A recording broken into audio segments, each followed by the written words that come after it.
Saudi আরবে নারী গৃহকর্মীদের নির্যাতন থামছে না কোনোভাবেই। প্রতিনিয়ত নানা নির্যাতনের শিকার হয়ে দেশে ফিরছেন তারা। এখনও সৌদি আরবের বাংলাদেশ দূতাবাসে দেশে ফেরার অপেক্ষায় রয়েছেন ৩ শতাধিক নারী। সেখানেও দূতাবাসের ব্যবস্থাপনার দায়িত্বে থাকা নারী কর্মীদের দ্বারা হয়রানির শিকার হচ্ছেন বলে অভিযোগ পাওয়া গেছে। বিস্তারিত জানাচ্ছেন সহকর্মী আনিস রহমান। মঙ্গলবার রাত ৯টা ১০ সৌদি এয়ারলাইন্সের একটি বিমানে দেশে ফেরেন ৬২ নারী গৃহকর্মী। সৌদি আরবে নানাভাবে গৃহকর্তার নির্যাতনের শিকার হয়েছেন তারা। ফিরে আসা নারীদের অভিযোগ, ভাগ্য উন্নয়নে বিদেশে গেলেও পূরণ হয়নি দালালের দেয়া প্রতিশ্রুতির ছিটেফোঁটা। উল্টো হয়রানি হয়েছেন বিভিন্নভাবে। মার যায় বেতন দেয় না, পরে টাকা চাইলে মারধর করে। খাওয়ান দেয় না ঠিক মতো, বেতন দেয় না, তারপরে যদি বেতন চাই মার দেয় ধরে ধরে। তারা কইলাম আমি আমার টিকিটটা দেয়, আমি অসুস্থ, আমার গ্যাস্ট্রিক থেকে আলচার হয়ে গেছে।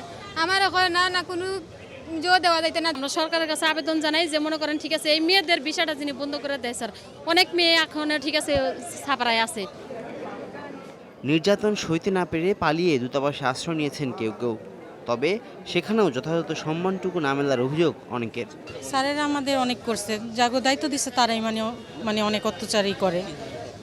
এই যে মোবাইলে যোগাযোগ করতে দেয় না, খাওয়ার কষ্ট, অনেক কষ্টই আছে। যার মোবাইল আছে ধরুন জমা নিয়ে নেয়, মোবাইল থেকে কথা বলতে দেয় না, সবার মোবাইল আত্মসাৎ করে বিক্রি করে ফেলায়। দেশে আসা নারীদের পরিবারের কাছে পৌঁছে দিতে বিমানবন্দরে কাজ করছেন ব্র্যাকের অভিবাসন সহায়তাকারীরা। আমরা এখানে জরুরি তাদের খাবারের ব্যবস্থা করেছি, পরিবহন ব্যবস্থা, মানে আবাসন ব্যবস্থা আমরা করেছি, এবং হচ্ছে যে মানে পুরোটাই যাতে তারা নিরাপদে মর্যাদার সাথে যাতে বাড়ি ফিরে যেতে পারে সেই ব্যবস্থাগুলো আমরা করছি। জীবিকার তাগিদে অর্থ খরচ করে বিদেশে যান এসব নারী গৃহকর্মীরা। পারিশ্রমিক তো দূরের কথা, তাদের শিকার হতে হচ্ছে অমানসিক নির্যাতনের। এ ধরনের ঘটনার পুনরাবৃত্তি রোধে সরকারকে জোরালো কূটনৈতিক পদক্ষেপ নেওয়ার দাবি জানিয়েছেন তারা। আনিস রহমান, যমুনা নিউজ, ঢাকা।